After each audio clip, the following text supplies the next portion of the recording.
we are moving in 2 weeks, almost exactly, and oof, we're getting closer, but heavens.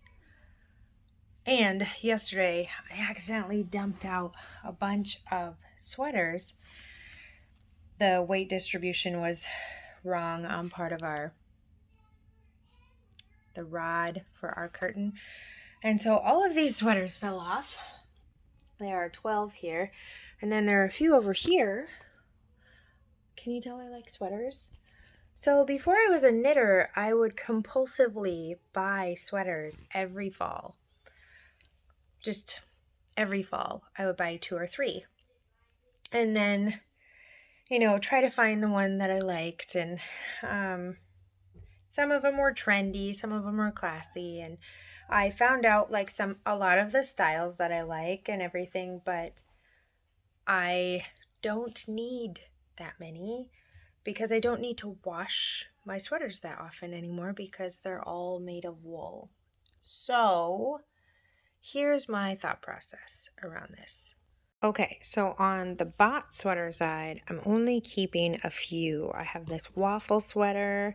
I have one exactly like it in a dark blue too.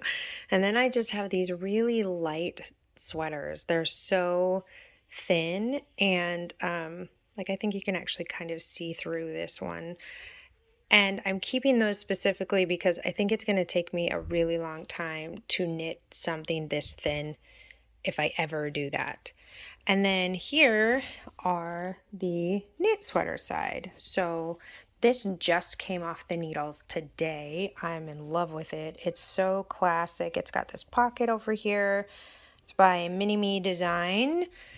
Then this is a short sleeve pullover by Jennifer Berg. This is so nice. This is the Malwina sweater. It's got these beautiful lace sleeves on it. It's a pullover also. And then this is by the Campfire Cardi by Unwind Knitwear. So I have some knitwear, right, that I can use over and over again, and then I still have these to kind of fill the gap until I get more together. Honestly, I have another pullover and another cardigan that are over halfway done. Well, yeah, the pullover's over halfway done, and the cardigan has the yoke and the sleeve done on it. And so I am anticipating my need for the waffle cardigans to go away pretty quickly, but I think it'll take me a long time before I let go of these bot sweaters. They might actually wear out before I let them go. I am pretty hard on specifically on my bot sweaters, and so that might happen sooner than I'm ready for. Yeah, but I think 12 sweaters, purging 12 sweaters out of the closet is a great way to go, and only having 1, 2, 3, 4, 5 bought sweaters. Guys, that means I had 17 sweaters just sitting in my closet and I wasn't actually using them. Now, granted, I've only started knitting sweaters since the beginning of this year, so since it's May, mid-May, it'd be like 4.5 months, right? So I think this might be just a sweater year for me.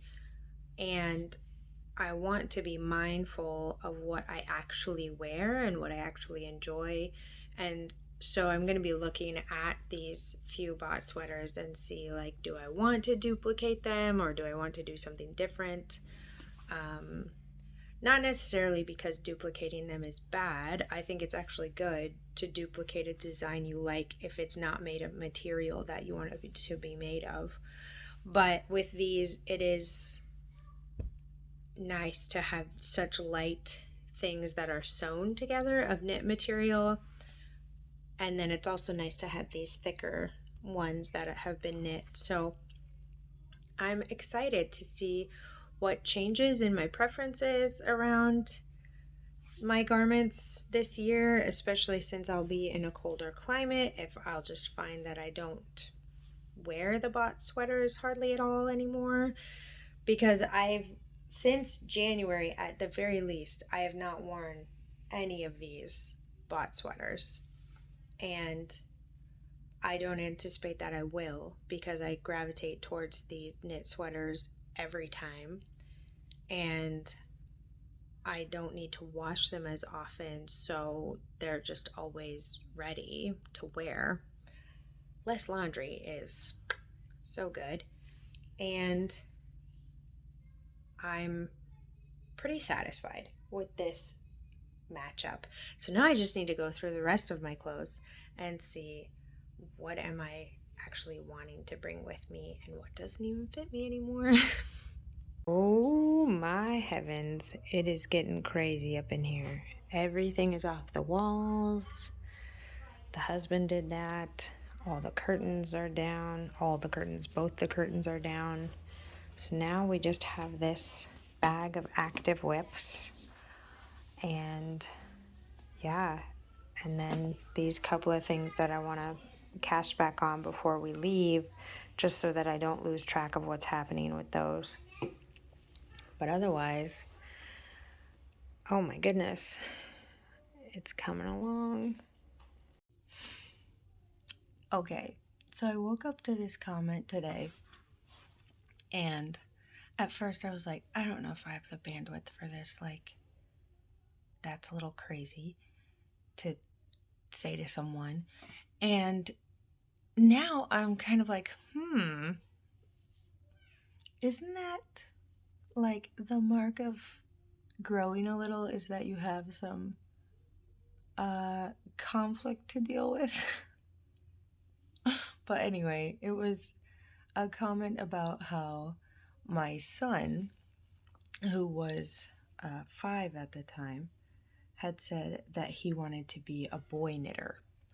And I was like affirming that in him, like, yeah, let's go to the yarn shop. Like, that would be really fun. If you want to be a boy knitter, there's like some type of fiber floating from the window.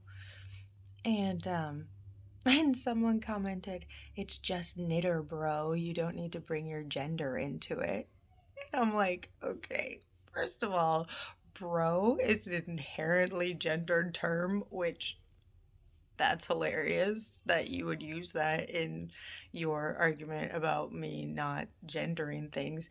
And secondly, my son gendered himself.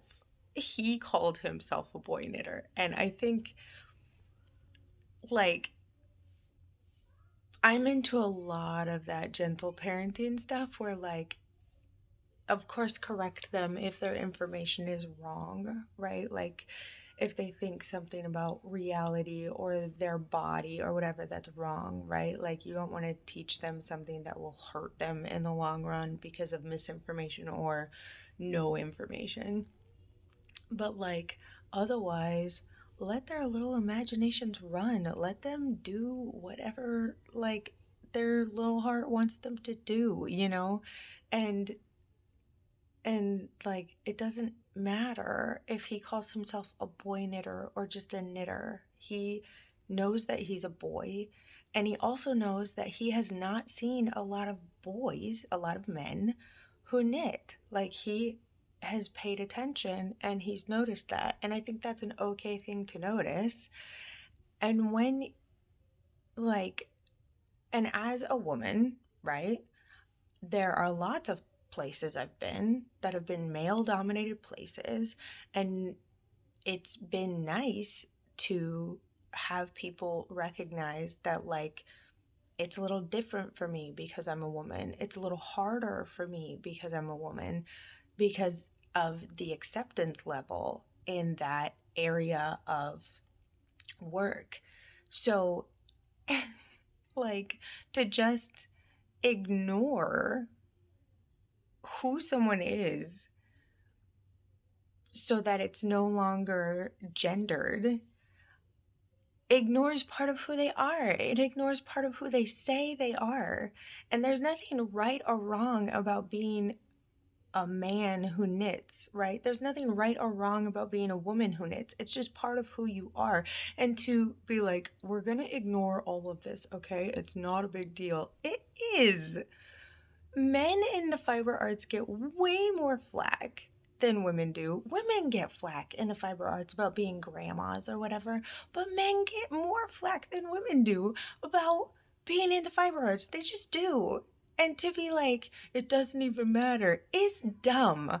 It's it completely ignores the struggle that some people have to just find joy in their passion and like have other people leave them the crap alone. Like, for instance, my son being 5 and calling himself a boy knitter gets some type of flack on the internet because I let him call himself a boy knitter. Like, sorry guys, I woke up today and chose violence, but yeah, it's just knitter, bro. Oh gosh, I'm gonna be thinking about that all day. Oh my goodness, I just finished this sweater. Here it is. It's still drying. Actually, it's mostly dried. That's great. It'll probably be done tomorrow. And I just put the last sweater that's on my needles in here. So now we've just got a shawl. This is just extra yarn for that sweater that's in there. But a shawl, a set of mitts, and a couple pairs of socks that are by my bed that I want to finish before sock camp starts, but let's be realistic. I don't know if that's going to happen. I've got this spin cycle yarn that just came in.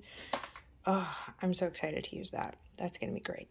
But this guest room, this yarn room is a shambles because, of course, tomorrow is one more week. Oops. Tomorrow is one more week until we move to the new house. And I thought that I would be focusing on the smaller projects so that I would be able to have less projects. But it seems I'm obsessed with the sweaters. So that's okay. I might just follow that that motivation. Just let myself do that, not try to make myself work on other projects. Because if I'm motivated to do sweaters, then great. That'll be great.